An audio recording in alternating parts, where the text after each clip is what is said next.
Positivity के overall बड़े मुस्बत असरात इस वक्त मार्केट पर मुरतब हो रहे हैं और सरमायाकार बहुत खुश नजर आ रहे हैं। अकील करीम रेड्डी साहब हमारे साथ मौजूद हैं। अकील साहब, बहुत शुक्रिया प्रोग्राम के लिए, आपने वक्त निकाला। अब इस वक्त एक आम सरमायाकार बड़ा खुश है कि मार्केट इस वक्त ऑल टाइम हाई पर जा रही है। ये बताइएगा कि ये सिलसिला हमने माजी में बहुत ही कम देखा है, कभी कभार हुआ, वो भी रिसेंट पास में तो हमें नजर ही नहीं आया। इसी तरह से ये कंटिन्यूटी जारी रहेगी या इसमें कहीं कोई रुकावट या कोई ऐसा कोई नेगेटिविटी तो इसमें आने वाली नहीं है आने वाले दिनों में?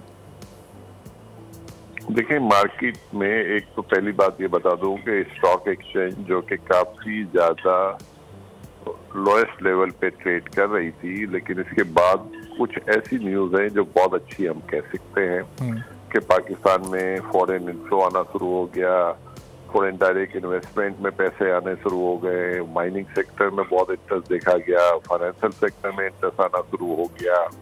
इसके अलावा फिर गवर्नमेंट ने जो सब्सिडी दी वो सब्सिडी खत्म हो गई और सब्सिडी जो दी जा रही थी वो लिस्टेड कंपनी के ऊपर काफी नेगेटिव इम्पैक्ट आ रहा था और उनका बर्डन बढ़ रहा था, जैसे पीएसओ, जीडीसी, पीपीएल, सुई नॉर्दर्न, सुई साउदर्न। तो ये सर्कुलर डेट सारा इनके सर पे आके खड़ा हो गया था। सही। और उसके उनको पैसे मिल नहीं रहे थे जिसकी वजह से वो डिविडेंड नहीं दे रहे थे। तो वो सारी चीजें अब खत्म हो जाएगी, सर्कुलर डेट कम करने में मदद मिलेगी। और इसके अलावा आपने देखा होगा कि आज आर्मी चीफ और प्राइम मिनिस्टर ऑफ पाकिस्तान ने यूएई गवर्नमेंट के साथ कुछ एमओयू साइन किए जो 20-25 बिलियन डॉलर जी अभी 2 रोज पहले ही दरमियान है। और उसमें जो ज्यादा इंटरेस्ट शो किया गया माइनिंग सेक्टर में, पोर्ट एंड शिपिंग के साथ, इसके अलावा डेयरी है, लाइव स्टॉक है, एग्रीकल्चर सेक्टर है।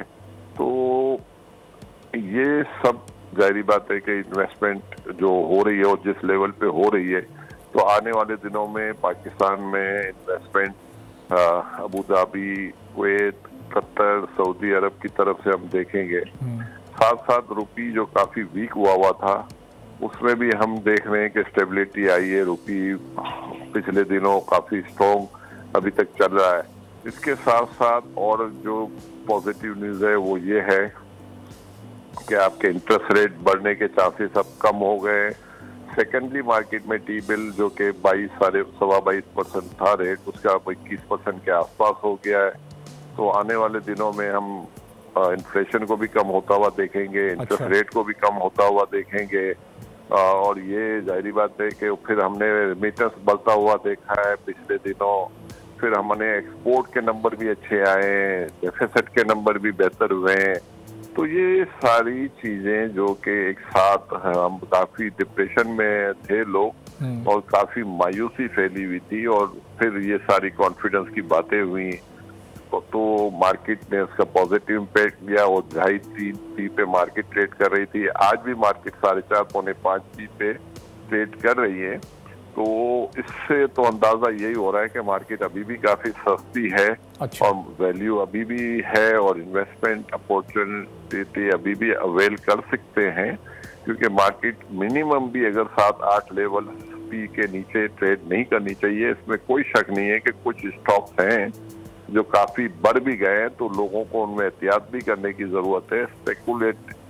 स्पेकुलेशन न करें और इन्वेस्टमेंट के लिए आज भी आपको बहुत सारे स्टॉक्स हैं जो वैल्यूएशन से काफी नीचे मिल रहे हैं। तो मेरा ख्याल है कि आज इस वक्त भी हम ऐसे बहुत सारे स्टॉक्स हैं जो हम सब्सक्राइब करें और बेल दबाएं ताकि कोई खबर रह न जाए।